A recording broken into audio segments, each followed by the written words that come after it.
Uh, Kenapa kita harus invest di pasar modal di Amerika, di US, ketimbang di Indonesia?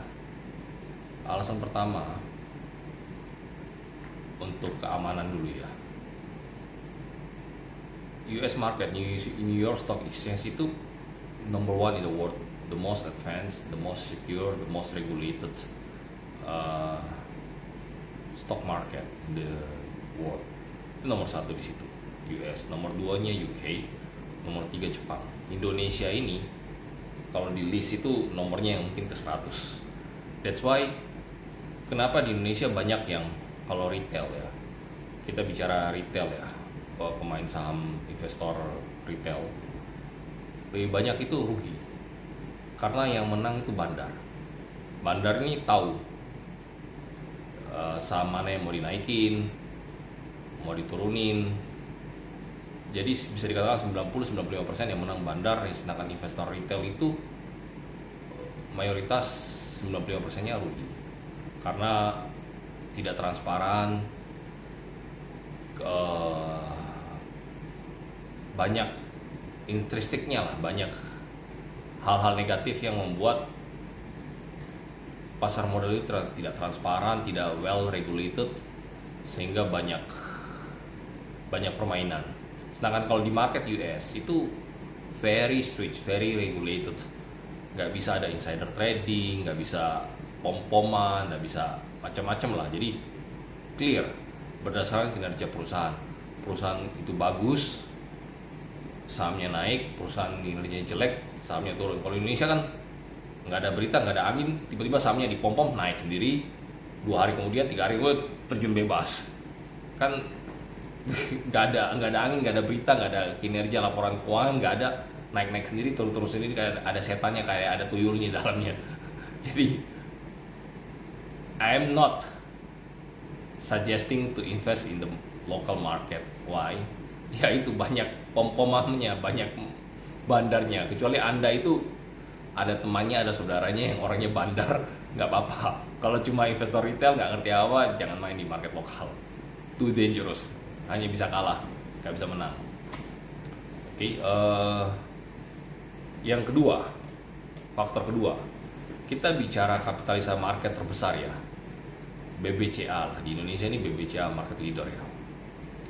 Ini growth-nya, CAGR-nya setahun itu sekitar 15%. 15%. Ini belum kepotong inflasi, selisih suku bunga, inflasi dan selisih nilai tukar kurs. Ya mungkin kepotong inflasi 5%, 6%, netnya paling cuma di 8-9% growth. Jadi kalau Anda taruh misalnya uang Anda 10M, growth-nya itu kepotong inflasi paling setahun itu 10M, returnnya tuh di 800-900 juta ya, mungkin max lagi bagus ya mungkin 1M lah kayak gitu. Tapi itu maksimalnya, dimana safety nomor satu ya, kita bilang kita ambil big cap yang nggak digoreng-goreng, karena BBCA value-nya terlalu besar, nggak bisa digoreng bandar lokal, hanya bisa digoreng sama asing ya, karena asing punya uang lebih gede ya. Kalau dibandingkan peer to peer, kita bicara second biggest market cap in the world ya, Apple sekarang. Karena dulunya nomor 1 Apple, sekarang jadi nomor 2 karena Microsoft-nya nomor 1. Apple ini growth rate-nya, CAGR-nya setahun itu sekitar 34-35%. Jadi misalnya duitnya Anda 10M ini taruh di Apple nih 1 Januari 2023. Di 31 Desember 2023 itu CAGR-nya tumbuh sekitar 34%. Jadi 10M ini akan menghasilkan yield beranak cucu menjadi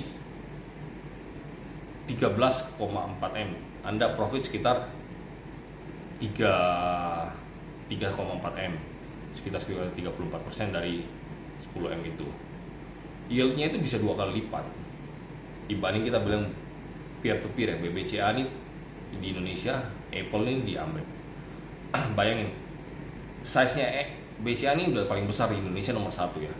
Itu kalau kita compare capitalnya, size-nya itu BCA ini 1/45% dari Apple. Jadi Apple itu market cap-nya 44 kali lebih besar daripada BCA.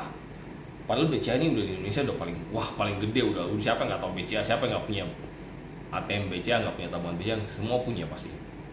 Khususnya orang-orang yang di perkotaan, pengusaha-pengusaha itu semua pasti punya. Namun market cap-nya BBCA ini paling gede ini cuma growth CAGR sekitar 15%. Sedangkan Apple ini 44 kali lipat, size-nya lebih besar daripada BCA dengan CAGR-nya 34%. Itu alasan kedua. Nah, alasan ketiga,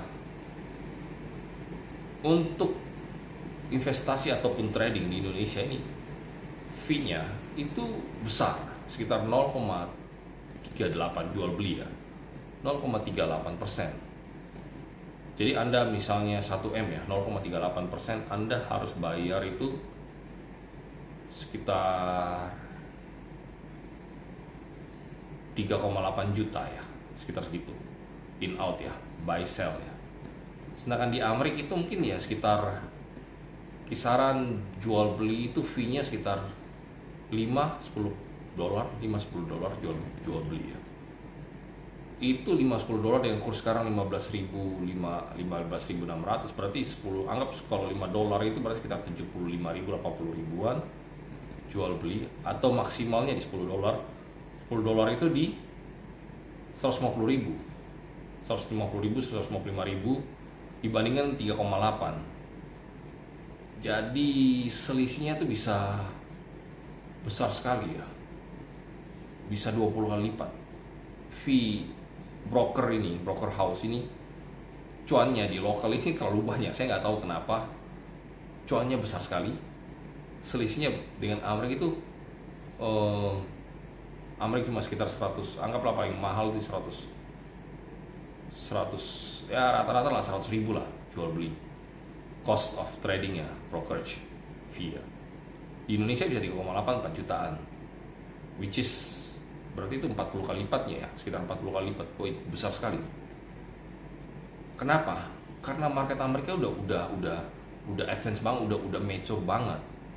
Sedangkan market Indonesia ini enggak, unmature, immature. Orang di sana di Amerika, pasar modal itu brokerage house, pialang saham, terus hedge fund, investment firm itu udah kayak kacang goreng di Amerika. Itu udah kayak orang kayak di pinggir jalan, istilahnya kita bilang di pasar tuh pinggir jalan, kayak jualan tuh pinggir jalan. Sedangkan di Indonesia itu masih mewah, itu masih kayak dalam mall, premium mall yang jualnya barang-barang branded kayak kelasnya Mango, Uniqlo, which is Zara, Chanel. Di Indonesia itu untuk investment firm itu sangat premium.